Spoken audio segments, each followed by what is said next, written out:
India has over 600 million citizens under the age of 25. Every single year, 10 million new job seekers enter the labor force.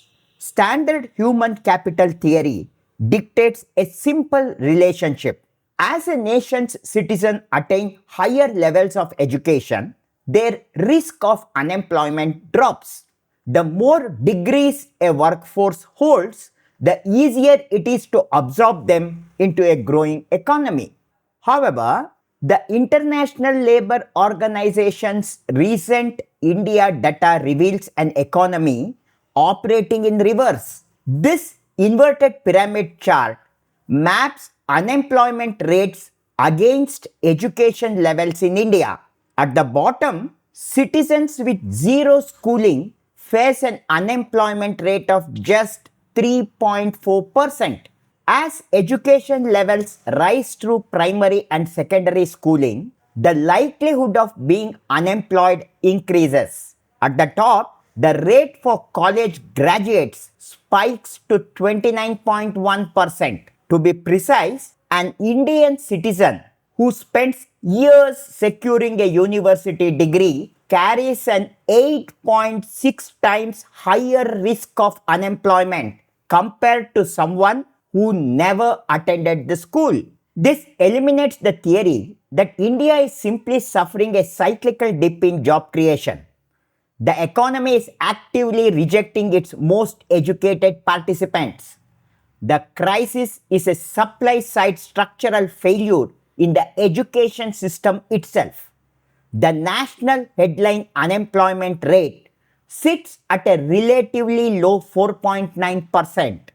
That single figure obscures the true scale of the labor crisis by failing to account for severe underemployment. Millions of degree holders fall outside the open unemployment category because they eventually accept low-skill informal roles, working as delivery drivers or clerks, positions completely diverse from their academic training.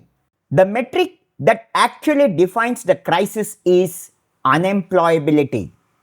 This Venn diagram from the Indian Skills Report quantifies the gap. When we look at the pool of educated youth, only 56.35% overlap with the competencies required by the industry standards. That leaves approximately 44% of degree holding graduates entirely locked out of the modern workforce. They lack the practical execution skills, the digital fluency to handle contemporary software tools, and the cognitive competencies required for unstructured problem solving. A massive youth demographic is economically useless if the pipeline produces raw certificates rather than deployable market capabilities. To see exactly where the academic pipeline breaks, we can isolate India's engineering sector. It is one of the largest educational networks in the world and serves as a direct test of the education to employment conversion rate. This flow diagram tracks the sheer scale of the engineering academic input.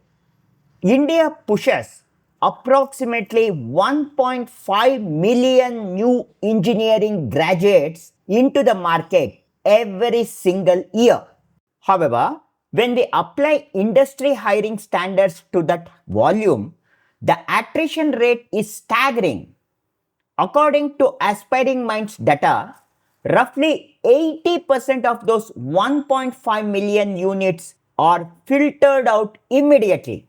They lack the baseline skills to function in the modern knowledge economy.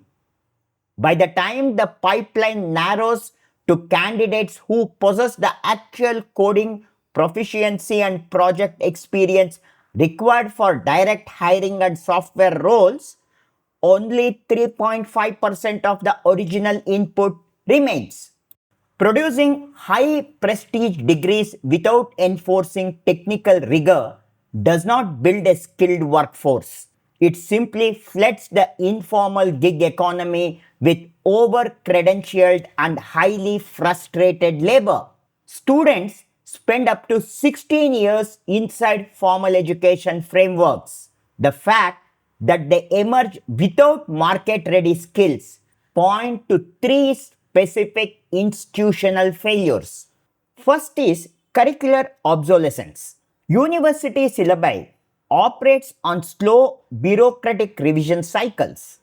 In fast-moving sectors like artificial intelligence, cloud computing, and green energy, the material taught in Tier 2 and Tier 3 colleges is routinely 10 to 15 years out of date. Second is the rote examination culture. The testing frameworks actively reward pure memorization over practical application. A student can pass a degree program by recalling textbook theory without ever developing the capacity to solve an unstructured real-world problem. Third is the soft skill deficit. Employers consistently report that technical knowledge is often secondary to the absence of basic behavioral competences. Communication, critical thinking, and teamwork are rarely taught or graded, yet they remain the primary barriers to entry-level hiring. These three pedagogical vectors permanently sever the connection between what academia evaluates in the classroom and what the global economy purchases in the labor market. This institutional failure is compounded by a deep cultural bias. There is an intense societal obsession with securing a generalist bachelor's degree, while technical trades and vocational paths are systematically stigmatized as secondary options. This comparative bar chart outlines the consequence of that stigma. In benchmark manufacturing economies like Germany and South Korea, 60 to 80% of the economy cannot function as a global manufacturing and service hub when 96% of its workforce operate without formal technical training. Reactive policy measures attempt to solve this at the finish line, offering a 3-month skilling boot camp after graduation is mathematically insufficient to undo 16 years of theory-only education. Fixing this requires a tri-sector reform architecture. Government, academia, and industry must rebuild the pipeline. Academia must abandon theoretical grading for a strict 60-40 split of the theory to practical execution. And to bridge to industry, real-world apprenticeships must become mandatory credit-bearing requirements. The supply-demand mismatch will remain permanently entrenched unless industry requirements are integrated directly into the academic life cycle from day one. The urgency of these reforms is dictated by a harsh macroeconomic timeline. India does not have unlimited time to figure out its education strategy. This timeline tracks the genographic dependency ratio. The current dividend has an expiration date. By 2035, the curve bottoms out and climbs. After 2035, the working age base shrinks. If today's youth aren't productively employed, the economy becomes an insurmountable dependency burden. India's ultimate challenge is not scaling the quantity of its educational output. It is aggressively re-engineering its quality. The demographic dividend is an opportunity, not an automatic guarantee. It is a rapidly closing window that requires the immediate dismantling of the degree-centric model to build a capability-centric powerhouse